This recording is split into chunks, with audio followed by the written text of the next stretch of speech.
பட்டினத்தார் கேட்டாரு, நாளைக்கு சாகும் பிணத்தை பார்த்து இன்னைக்கு சாகர பிணம் கத்தும் கணக்கு என்ன கைலாயாத்தனேன்னு சொன்னார். இருக்கும் இடத்தை விட்டு இல்லாத இடம் தேடி. முதல்ல சிவன் நம்மளை பார்க்கிறார்.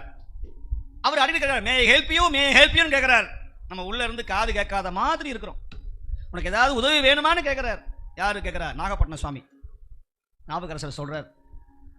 அதனால தான் ஒரு சாமானிய மீனவனுக்காக தன் கோயிலை திறந்து வைத்திருக்கிற ஒரே கோயில் நாகை காரோணம் நாகப்பட்டினம். ஒரு மீனவ அன்பர் இறந்து போயிட்டார்னா மற்ற கோயிலை சாத்திடுவான், யார் இறந்து போனாலும். ஆனால் இந்த கோயில் அப்படி கிடையாது. செத்து போன பிணத்தை கொண்டு வந்து அப்படி ஜாலியா அந்த பாடையோட கொண்டு வந்து வைப்பாங்க. அங்கே சிவாச்சாரியார் வருவார், சுவாமிக்கு சாத்தன மாலை எடுத்துக்கிண்டு தீர்த்தம் எடுத்துட்டு வருவார். என்னையா சிவாச்சாரியார் போய் பணத்துக்கு பக்கத்தில் போலாமா? தீட்டு இல்லையா? அங்க கிடையாதப்பா. ஏன்? இந்த சட்டத்தை உருவாக்கி தந்தவர் யாருன்னு சொன்னால் எங்கள் அதிபத்த நாயனார்.